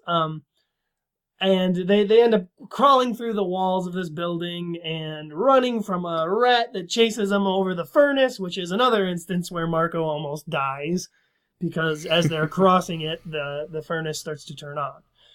But they make it through all these obstacles so far, and they find their way into the secret dark room where the Pimlite crystal is located. Convenient. And this is a little cooler. I mean, it actually goes through it pretty quick too. But they morph Bat, and they didn't even get a chance to try out this morph. So through a very quick series of, just gut instinct flying through these wires and everything, they figure out their echolocation in Bat morph, and they all make it one by one to the center pedestal that has the crystal. Yeah. Oh, and one more thing I wanted to mention was that Axe also reveals here that he can keep track of directions like he can with time, which is another interesting Andalite feature. And he thought it was weird that they couldn't do that. Yeah. Just like he thought it was funny that they even thought that the Chi could be nuclear powered. Yeah. But once they get to this crystal on the pedestal, they run into a problem. Right, yeah. Plan not so well thought out because they realize they have no way to get that crystal out of there in Batmorph. It's just, they can't carry it. They can't carry it in their mouth because they wouldn't be able to echolocate back through the wires, and they can't... I thought bats had little feet. You think they might be able to I guess try to they hold must not be... Well, you know what? They are feet that are capable of, like, grabbing onto, obviously, like, tree branches and whatever they hang... I mean, they hang by their feet, so they've got to have a little bit of grip with them. But I guess they're just not able to figure out how to grip the thing with their feet. Or maybe it's a little bit too big. I don't remember how big it is. I know it's small. It can fit in their mouth, so it can't be that big. Right, well, either way, they are stuck on this pedestal in this super dark room, and they're kind of screwed. And they know that they have to battle their way out. Yeah, and this was beforehand. Eric had told them part of the security system is the fact that a elite team of Hork-Bajir are guarding. So these aren't just normal run-of-the-mill Yerkpool Hork-Bajir. These are battle-hardened, super trained, probably on steroids Hork-Bajir. Yeah, it's literally the most overkill security system. I don't know why they need to add another layer. Yeah. Anyway, I thought this was a little strange. So they have room around this pedestal to all four of them go to humans and Andalite. Well, yeah, and the way I see that is, they're all demorphing from bat, and they're probably sitting on top of this pedestal, and as they're growing larger, they're going to fall off of it, and when they hit the floor, that should trigger the alarm system. So I'm imagining the alarm starts going off, although it doesn't mention the alarm until they actually bolt for the door, which they manage to use. They get through the wires. Find through echolocation. And, everyone's in Battlemorph, and they're running out, and they make it out, and the alarm's going off, and they they look like they're about to make it out, but they meet with over 40 controllers. They said there are 24 Hork-Bajir, and 20-some human controllers, all with guns. Yeah, the human controllers have flat out, assault rifles. Right. So it's not a good situation. But luckily, we get this lead controller lady stepping forward to kind of deliver the evil monologue. And wow, I'm so glad it wasn't conveniently Visor 3 once more. Oh, that would have been terrible. It really would have.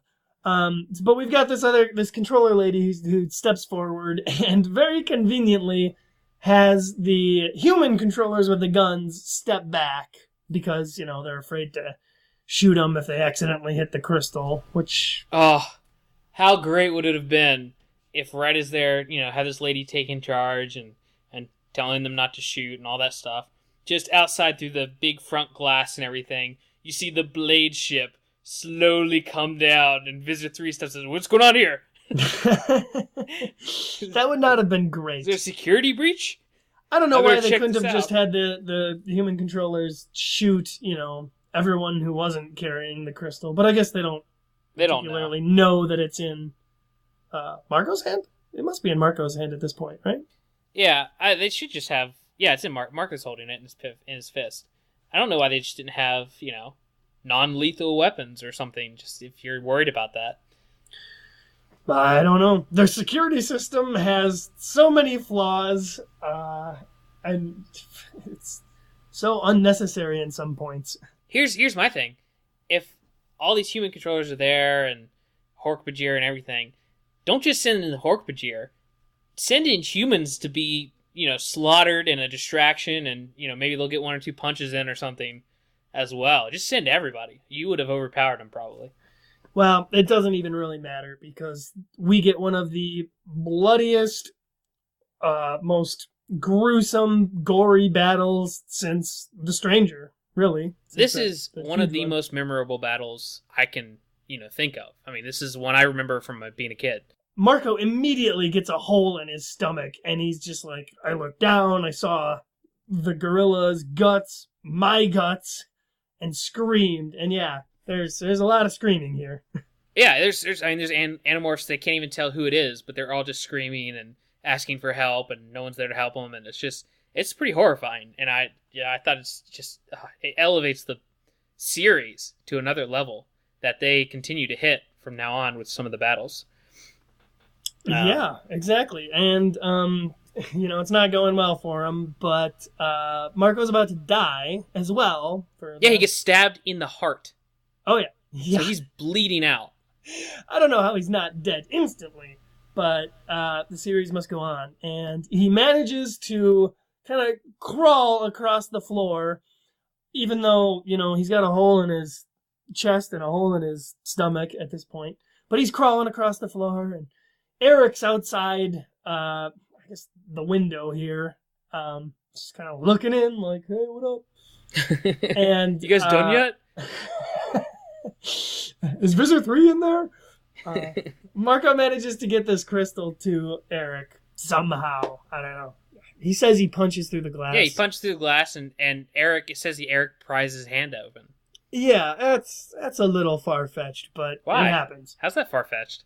It is so far-fetched. Dude, Marco should be dead with all these holes in him, and then he manages to crawl across the floor and punch through a sheet of glass. But he's not a human, he's a gorilla. A gorilla can take a beating compared to a human. I guess, but... well, whatever. It happens. He gets Eric the crystal, and just kind of... It's a hard cut here, because he sort of blacks out, but then he's awoken immediately, though he says it's much later. And he's told to demorph, which he instantly does. So it's like he must have been on the verge of death for quite a while. Well, it says no, check it out. So he it says that he started morphing after Eric got the crystal. Before he blacks out, he starts. Oh, I got to go back to Marco. So maybe he started to go back, and that healed a little bit of his wounds, but not very many, because he still dies after Eric takes care of all the people in the Hork-Bajir and everything. He still dies, and then Eric shocks him back awake, and then he wakes up a few moments later. So I assume Eric did some minor, repairs as far as bandaging or cauterizing the wounds or something. Or I don't know, dude. I some think microsurgery. I think Marco just literally woke up and demorphed, and he's surrounded by all of his friends, the team, who's all alive. Well, Eric can do some kind of surgery, because it says he reattached Axe's arm. Oh, yeah. So, that's pretty awesome. So, Axe, lost an arm in that battle. Right. But, although everyone is there, and you would think that this is a happy moment, Eric is actually sitting nearby crying, because as they reveal, he managed to rewrite his programming almost instantly by having this crystal. How? Doesn't matter. And kills all of the 40-some controllers that were there in 10 seconds flat. That's how long Rachel says it takes. I want to read that book. Yeah. Killing 42 people in 10 seconds is I can't even imagine it. I bet it was like the scene at the beginning of X-Men 2 with Nightcrawler. He's just bam, boom, bam, boom, bam, boom. No, dude, it's like a anime where it's just he splits into 20 little multi-images and they all cut through the controllers. I don't know. It's a lot of killing in a very short amount of time. But Eric, who's obviously depressed about this, says that he's changed his programming back and he'll never fight again. Which actually kind of puts them back at the beginning of this book as far as plot, because this whole thing was to try to get the Chi to be fighting allies on their side, but instead they just get informants. Right. Yep. And the last scene of the last chapter of this book, the last scene, I have negative feelings about this. It is, it's the one part of this book that really kind of falters a little worse. We've got Marco and Jake taking Jake's dog Homer to the beach, and this is where they have a little talk about what they should do, and ultimately they decide that they are going to throw the Pemelite crystal into the ocean, and that's the end.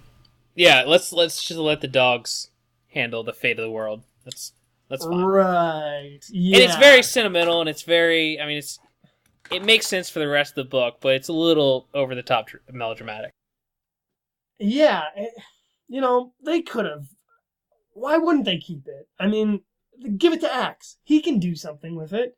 Anytime he goes near a computer, the plot advances. As I said to you yesterday, when we were talking about this, this is basically like them getting the morphine cube back and throwing it in the ocean.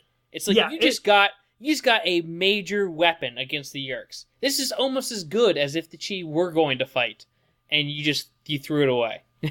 Right. I mean, they could have done it. They could have buried it in the ground, and made a treasure map.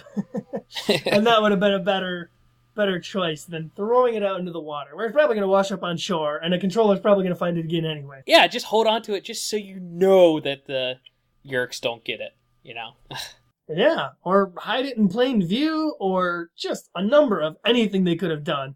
I mean, we could have used this thing in future books, even.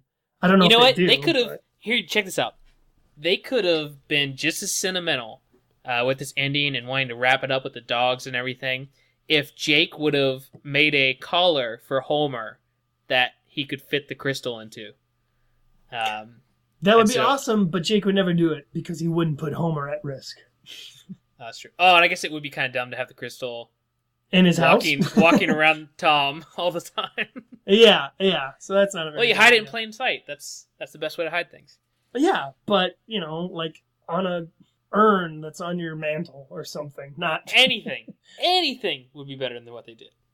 But yeah, but that's the ending of the book, and that's it. That is book 10. Thus concludes the Android. Shall we review? Let's review. I want to go first. Okay. Oh, wait. No, I don't want to go first. You go first. Oh, dang. All right. Well, I will just say that this book has only good things and not bad things to add.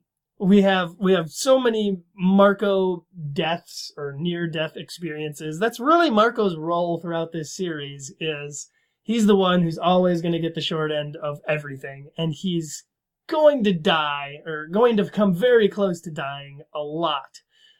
And this book gives us a couple of really awesome scenes of that. We've added 2 new species, 3 if you were really paying attention. And the Chee are awesome. They're just a really fun, cool sci-fi creature. And I especially like that they're dogs, because I love dogs. I've got 2. There's so many awesome scenes as well. I mean, we've got, Marco almost getting eaten by a bird as a spider. The scene between Marco and his dad is great. It's good backstory. Even subtler moments like Marco telling off Maria, it's just really well written, really well done. At no point was I reading this book and felt like, yawn, what's going to happen next? And the final battle scene, amazing. My only complaint, I guess, is when you do hit this end here, as some of these Animorphs books tend to do, they get this wrap-up-itis where they have to wrap everything up really quickly. And I would have liked to see a little bit more of that final battle, particularly of Eric's side of it, but I'm sure a lot of fans would disagree with that and say that it's perfect. And that's fine. I think if it were a TV show or a movie, we'd have to get some sort of glimpse of it, even if it is just a little flashback. And then, again, the only bad thing I can really say is that ending is very weak and kind of stupid, where they throw out the Pemalite crystal after going through so much trouble and after everybody almost dying. They might as well have just kept the stupid thing. And, there are parts of it that might not make a whole lot of sense, like that convoluted Yeerk plotline that's the plot from Die Hard 4. But even the stuff that doesn't really make sense is still awesome, and it passes just for that. So yeah, I full on love this book. So I'm going to give it my rating right now. And as you can tell, it's all positive. I love this book. I think it adds so much to the canon, and it's definitely required reading. For that, I give this book a 5 out of 5 Da Yang Traders. Good reference. So, I agree with you completely. And I even disagree with some of your bad stuff. I'm surprised you gave it a 5 out of 5 when you had stuff you didn't like, but that's fine. That's on par with Mitchell's rating system. Everything makes up for it, though. I mean, all the good makes up for that tiny, tiny, tiny little bad ending chapter there. Yeah. So, I actually disagree with some of your bad stuff. I think the Yeerks plot, even though it's pretty generic and everything, I think it's something that could happen with how powerful they've described this Pemmelite crystal to be. And, the other things you mentioned with the security system and having to rush all that forward because they might add another layer to it. I could actually see scenarios where that would happen within this universe, and it could play out realistically.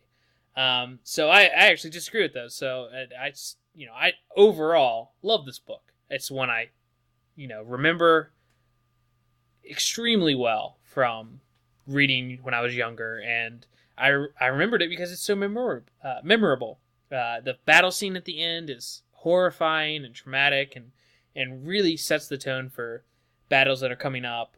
The main plot, even though it's just basically talking about Eric, introduces such a cool new species to the universe that's not just a throwaway species. It's integral to going forward with the series. And it drops a lot of references to things that are coming in the universe and going to be important plot points. So overall, I love the interactions. Once again, just being a Marco book, it's written spectacularly. It's funny. The dialogue is on point. Everything's running at, top performance. It's just great writing, great plot. So I'm actually going to give it not a perfect 5 out of 5, just because the only thing that I think it lacks is just a really iconic moment or a really not, important part of the mythology, because it does add a lot to it. But I think it lacks just being such a important part of the series. Like, while I wouldn't say you could skip this book at all, Eric is the biggest thing that this adds. And it just doesn't have, like I said, it doesn't have that iconic sense that some of the other books that are exceptional do. So this is a very, very, very, very, very high 4 out of 5 for me. It's just right on the edge, but it's not a full 5 out of 5. But very high 4 out of 5. Plague Pemmelites, or dire Pemmelites is what I'll call them. 4 out of 5 dire Pemmelites, and well done. I loved it. I thought it was great. This is one I will revisit just for fun and enjoyment. Easily. You know why I like it so much? Because Marco books are not just Marco books. Marco books are really more about his overall family drama. They're about his dad and they're about his mom. And all of it is just, it's good. It's good stuff. Marco's dad is a character who we're going to get to know more and more, and we actually care about him. That's not something that you could say with the rest of the characters. While their family members do become a little bit more important throughout the later on in the series, they never really reach the memorability of Marco and his family drama. Like we met Cassie's parents briefly, and Rachel had her dad drama for one book, and he gets mentioned every so often. Jake's parents are hardly ever mentioned. Most of his family drama revolves around Tom. And Marco, why do I keep calling him Mark? Marco Kopishki. Marco's dad and mom, eventually later on, are just two amazingly well-written, interesting characters that we're constantly wanting to read more about. So there you go. There you have it. Yeah. So we both obviously really like this one, and hopefully you did as well, because this is definitely one of the better beginning books. I would love to hear somebody who doesn't like this book. What could you even say? I don't know. Stupid things. I dare you to come out of the woodworks and Well, I didn't like contribute Marco's to our haircut. I didn't like that they changed the model's hair on the cover. Yeah. Dude, oh wow, we should track down the kids that did these models. Who modeled for the covers of the Animorphs books? We need to find them. They're still about doing things because apparently I just saw, I don't know where I saw it, I think it was on Facebook or something, but the model who did Rachel, she just did some, I guess just for fun, cover of that Frozen song, Let It Go or Let Go or... What? Sure. You mean the actual model did a video? The model of Rachel from the covers, she did. She uploaded a YouTube video of her doing a cover of the main song from the movie, the Disney movie Frozen. Does she still look like Rachel? I didn't watch it. I just saw it mentioned. Oh, wow! So we should track that down. Yeah, and then track her down, and then track down the rest of them, and then get her on the show. I assume they're all best friends, so they probably never even met each other. That's true. There's no some of those front covers, the Megamorphs ones. No. These books came out like every couple of months, so they would really have no reason to. No, I'm saying the Megamorphs covers that use them. A lot of those are them standing in a group, and you could have photoshopped them all together, but I'm sure they wouldn't be that big of a deal to bring them all in. Yeah, maybe not. I don't know. Yeah, that would be really interesting to try and get the models from the book covers and the actors from the TV show and talk to them. Possibly the Queen herself, Michael Grant. Yeah, it would be great to speak to both of them. I don't think Katherine Applegate will come on the show if she's listened to a couple of these episodes. I would think that she just has better things to do with her time. Since she's constantly releasing books. Award-winning books, yeah. Yeah. Oh, man. I wish I had her dedication. Oh, we just have a single email this week, so... good. I want to bring that up and read it aloud for you guys. See what happens when you contribute? You get things done for you. So this is from our regular contributor, Heather L. Haskett, who mentioned a thing that we were on about with The Secret, the last review we did, where we said that the boys of this high school or this middle school are psychopaths because they keep trying to kill all these animals. Well, she had a particular life story that contradicted our saying that this was our weird assessment event. of these people being sociopaths. Yeah, she said it's well, not that it's sociopath, but that's weird. So she says here she says in an email, I'm listening to the latest episode right now, and on the bit about the students at the Animorphs school being so abusive. Well, I can say from personal experience that I have seen boys, and I say again, boys, act like total douches during science classes when I was in high school, especially during one time in anatomy class where our teacher had caught some mice on one of those sticky paste paper thingies. Well, while he goes to get the solution to get the mice off of the pad safely, two idiots decide to do it themselves. I never heard any animal scream in agony from these little mice as the boys pull at the mice by their tails and you see their skin get pulled off of their body. I still get bad dreams about that. So yeah, in short, boys suck and are cruel. So in that, KA had exactly right on their behavior. Well, yeah, that is pretty effed up. Definitely. And I mean, I work in an elementary school, and if I saw any students, exhibit these kind of behaviors, that would be a concern for Whatever, sure. You're probably teaching them that. Yeah, right. But I'm not.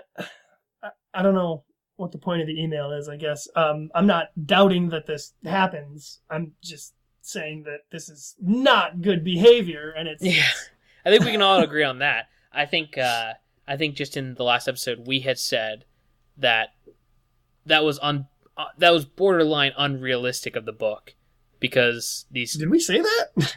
Well, I think we were kind of implying that in the sense that anytime the Animorphs are around kids from their school, the kids are trying to kill whatever animals near them. Oh, yeah. Well, that is kind of that's something the book series does, yeah, I guess. But, I mean, it's not far-fetched to think that that could happen. I know it could. We've lived that life where we were turning into animals and classmates tried to kill us.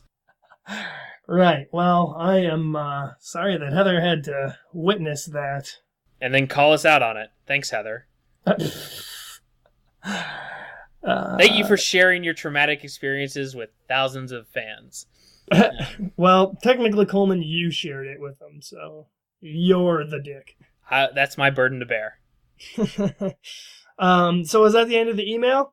That's it. That's the only email we got this week. I mean, we got some comments, but it's still pretty, we just released the episode, like you said, a couple days ago, so we haven't gotten a ton yet, but I think we'll get a few more. There's one comment, and I might as well read it because it's fairly short, and I actually like the first part. This is from Narrative Casualty.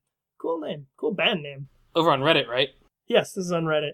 Who says, I'm glad you guys brought up how the title is never really given an explanation, The Secret. That always bugged me, and it was the first thing I thought about when I saw this post before I heard the podcast. Yeah. We wondered about that. The Secret, what it referred to. Still wondering. And then he goes on to say, on a more serious note, I'm disturbed by how much you guys hate the book. Bit of an overstatement. I wouldn't necessarily say I hate the book. Coleman hates the book. I don't hate the book. And then he says, for instance, you two forgot about what was in the book and took bare bones notes. Yeah, kind of true, I suppose.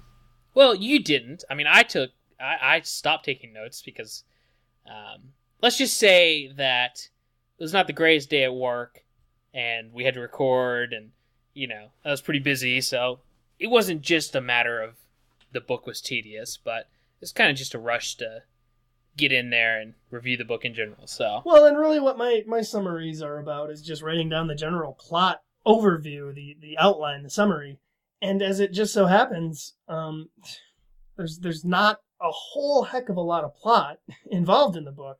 So I had these really broad notes because that's just kind of how the story flowed. It was a very broad story. I generally get pretty detailed with my notes. Maybe we should start taking pictures of them and sharing them online. I have mine all in Evernote is where I type them, so I don't know if there's ever a way to share them with the fans. Although I don't really want everyone reading my notes. Yeah. I usually don't even read all my notes because a lot of the things are just funny little things I pick up on or things that might not be interesting in the podcast, but I wrote it down anyway. So right, and then Narrative Casualty goes on to say, don't get me wrong, it wasn't the best book in the series. You can say that again, Narrative Casualty. But if you're putting so little effort into this book, I can see you guys giving up completely when you reach the crappy filler books that add even less to the overall story, go wildly off track, and have so much bastardization of the characters that it's completely obvious when the books are ghostwritten, even if you didn't know there were ghostwriters.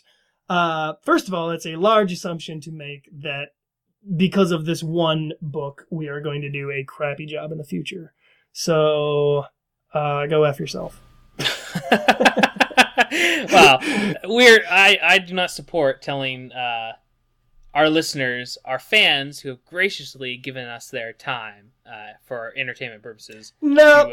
When someone's calling out my work ethic based on one episode of a podcast of a book that's frankly not that good. Yeah, I said. Yeah, you know what though? Actually, he has a point. Maybe we should charge a little less for episodes since we're putting less effort. Oh wait, the podcast is free.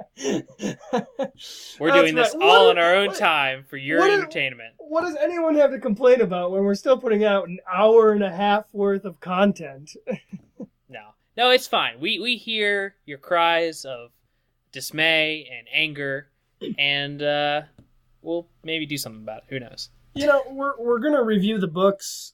And we're going to do it in our own way. And we are going to say when a book is frankly not as good as some of the other books. And everybody's got their nostalgia goggles on. But that's what I'm trying to do is not review this series with That's definitely not why we started this podcast, to just praise the series outright. We're going to call it like we see it. And as far as the future books go, I'm really looking forward to the ghostwritten ones. I know there'll be some bad ones, but I don't think that they'll be like this last book where, like I've said again, it was just tedious to get through. It was a pretty, just boring, nonsensical plot. Well, you know what my biggest complaint really with The Secret is that it wasn't bad enough. Yeah, we couldn't get fun out of. Yeah. No. I mean, I am looking forward to getting to the point where we read books that we genuinely hate because they're so bad, because they're either poorly written or because the story just makes no sense. Now, The Secret story, it had a story. It made sense. It wasn't particularly entertaining to older readers, but, it had its moments. And that's why I only ended up giving it a 2. If I had truly hated it, I'd have given it a 1. I can't wait to read or to encounter our first 1 book. I think there's going to be a lot of books that maybe you possibly give a 1 that I give a higher score because I find some other enjoyment out of it. Because I can find enjoyment. And I'm trying to be a little harsher with my reviews than you are, but I think you'll be surprised at the books that I end up liking, especially a couple that I know the majority of the fan base hates and I actually get a kick out of. So yeah, it seems like there are books that, are the untouchable ones that everyone loves. But then there are a vast majority of the series where people feel different ways about them. And we're gonna bring that to the table. We're not gonna sit here and say everyone is good. Spoilers, I'm giving Megamorphs number 2 a 6. All right. Well, we've angered enough people for the evening. What say we sign off? Yeah, now that we've built up a decent sized fan base, let's see how many we can lose each week. Whatever. We're in a basement elevator going straight up to the stars. Till the howlers get us. Radio. So next time, we are reading Animorphs Book 11, The Forgotten, and I am super excited to talk about The Forgotten. I'd almost forgotten how excited I was to talk about it. I'm excited to get into this unknown territory of teenage books, the 11 through 19. There's a couple interesting storylines, there's some new stuff, there's 1 or 2 books I haven't read, so excited for that. Well, yeah, this is season 2 of Animorphs TV show. Yeah, and not the 8 Animorphs TV show, but the Animorphs book series TV show. But anyway, so thanks for listening. You can find more ways to listen to the show by going on Thoughtspeakcast.com. Follow us on Twitter at Morphcast, or like us on Facebook. Send us your thoughts on an upcoming episode, or just how much you hate us, by emailing us at thoughtspeakcast@gmail.com. You hear that, Heather? We said it! And we'll read it on the air. Finally, reviews on iTunes extremely help out the show. Anything you can do on there, either by just giving us stars or writing a short little review, whatever you want to do, it helps spread the word of the show. And that's Please, the most important Narrative thing. Casualty, get on iTunes. Write that review we need. Narrative Casualty, I dare you to give us a review. As long as it's a 5-star. Yeah, I don't want to break that record. But anyway, so thank you for listening. We really do appreciate every single fan, whether you like us or not. So we will see you next week. Peace out! Have a good one.